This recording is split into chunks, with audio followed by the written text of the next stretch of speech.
Well, you know what goes to Vegas doesn't always stay in Vegas, and that would be a perfect example of Ron Nelson. Nelson Commercial Real Estate.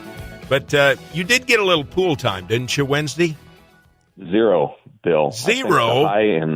The high in the time we were there from Sunday to Wednesday was 65 degrees.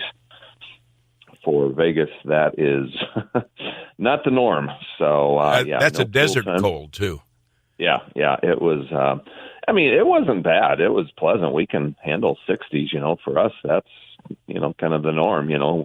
But just not what you expect in Vegas. And again, I'm okay with that. But the other thing that didn't stay in Vegas that I'm happy about is my cell phone. I just about missed my flight. My phone slipped out of my pocket, and in between, when it falls out and gets in between the console and your seat, and you can never get it.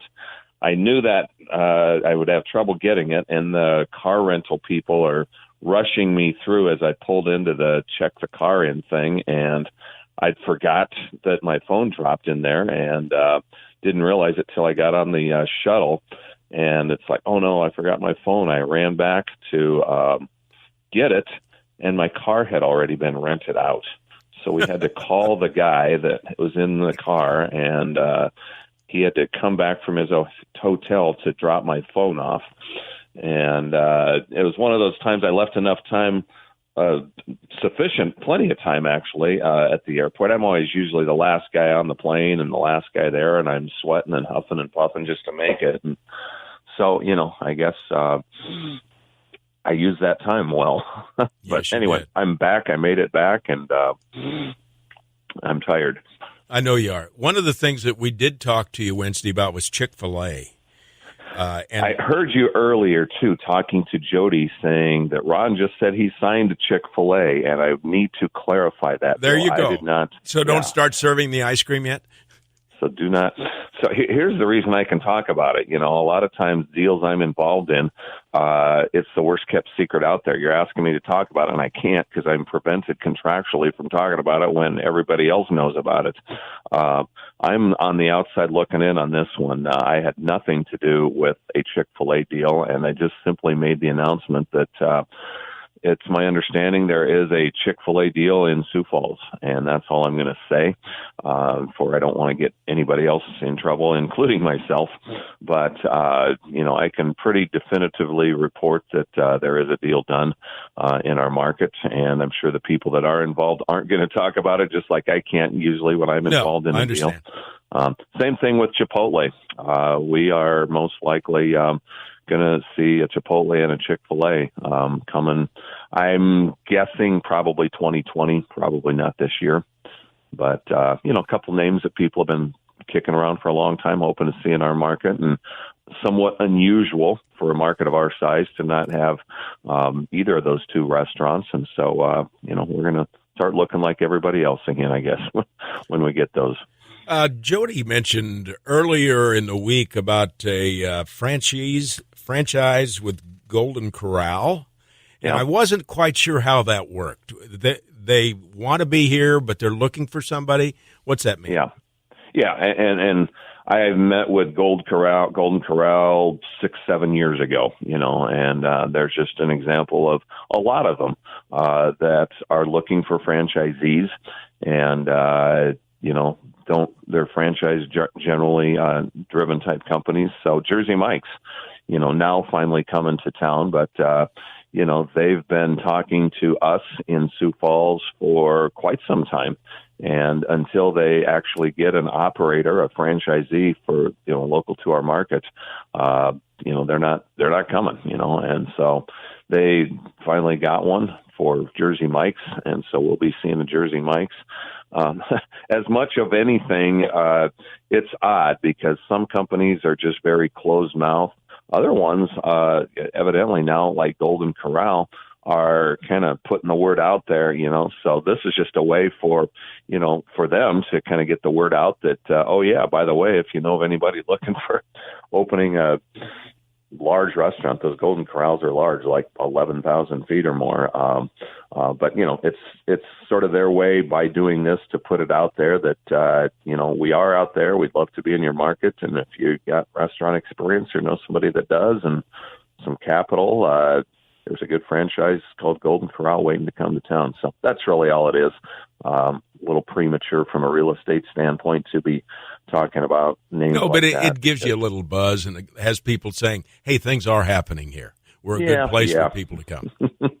Now, I always forget this, and you and I talk about it occasionally. How do they find you if it's a franchise that wants to talk to you? Would have been pretty tricky this past week. I couldn't find myself most of the time while I was in Vegas, but thankfully we've got the 24/7, 365 World Wide Web, and our commercial website is www.ncommercial, short for Nelson, and that talks about properties we're working on and a few of the other things that we've got going on. So. The things that are downtown, the Arc of Dreams, which Rotary had a part of. You had a big part of that. The other things that are happening with the Levitt at the Falls, the 33 and the 53 concerts they're going to have, just gives us a few more things that we're able to talk about when we do a Vegas trip or someplace else. Well, there's a couple things you look at, and I actually wrote an article in the May version, I guess it's still the current version of the Chamber News, and they were interested in just talking about, the tools that we use to, get business to town. And, we remind people that when you're out recruiting outside of town, you better know your town, because it doesn't matter if you have a great site. If they don't want to be in your town, or they don't know enough about your town to make an informed decision to come to Sioux Falls or look at Sioux Falls, then it doesn't matter how great your site is, So we have to brush up on all of our, knowledge about Sioux Falls.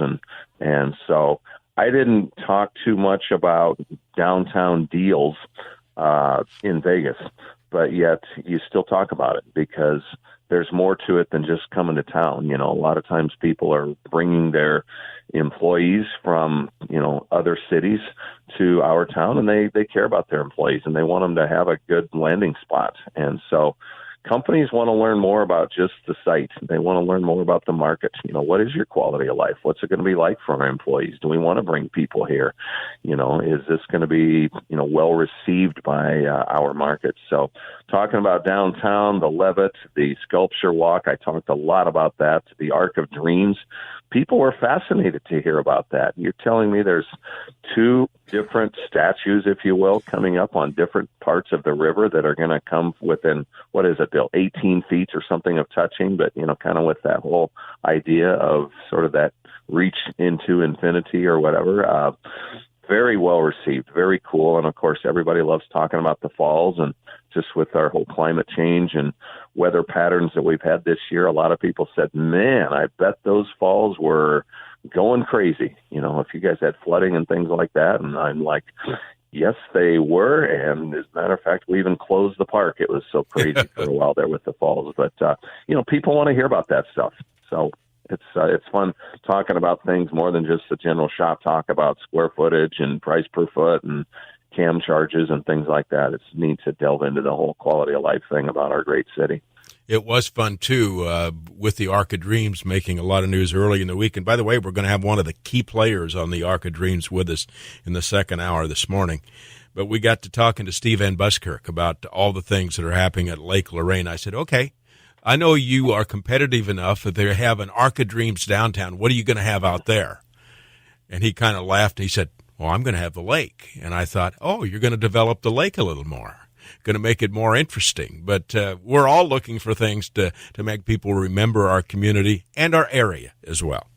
Yeah, absolutely. I can't wait for, I've teased the Van Buskirks about paddle boat or paddleboard events. Doesn't have to be races. I've never stood on a paddleboard, but those that have said it's a riot. And so, I want to get up there and test my surgically reconstructed shoulder and see how that works on a paddleboard. So that'd be kind of a fun thing to do out at Lake Lorraine. And again, like you say, just adding to quality of life in different dimension, different part of town, and but just new activities that we can't do anywhere else. So, Lake Lorraine too, another vibrant part of our whole, not just retail environment in our city, but just the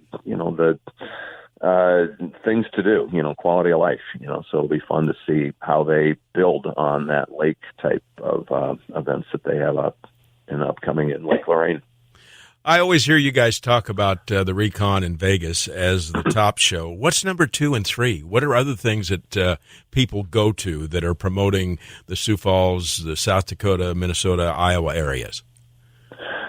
Well, that's different for every industry. Terry Schmidt would have certainly things that she does that promotes kind of the conventions, coming to town. There's regional and secondary events for this organization. The events in Chicago that's usually in the fall, regional closer in one in Minneapolis that I go to. And then New York has actually been building up. I went to the New York show about 3 years ago, and they said I felt it was very East Coast centric. And so I didn't feel like it did as much for Sioux Falls. However, Chicago is kind of tapering off a little bit. I did not go to the Chicago show this fall, and they said, New York is kind of taking the place of Chicago. So, that's kind of some of the industry talk, Bill, and, that's proprietary to, this group and this industry. And so, fortunes rise, fortunes fall in terms of different success of different conferences, but, they're expensive, these things to go to. And so, I think even the organization is kind of looking at adding value and providing value, to these events because, you spend $2,500, $3,000 to go to a day and a half conference in Chicago, you better have some return on your investment there, So New York gets more expensive than that. The Vegas show, you don't even want to know, what kind of costs are involved in attending that. But it's over the top, we'll just say. But, you like to go, and it's fun to talk about these things that we go to and the events that we go and things that we learn and so forth. But, there is a cost to that, and there is need to, continually evaluate if it is worthwhile to come to these things, because there's a lot of them that are out there that, try to get us to come to, get us to get our attention that we just haven't gone to. And you talk to some of your industry friends, and you don't have to. They don't have to either. I mean, You could go to a convention and a show every week, and it's at some point you gotta make some money and hold the fort down locally as well. So it's just a balance. Glad you got your cell phone. Glad to hear the Chick-fil-A's coming, though you can't really talk about it. How do they reach you, Ron? Again, Nelson Commercial Real Estate or ncommercial.com on the web. We'll talk next week. Thanks, Bill.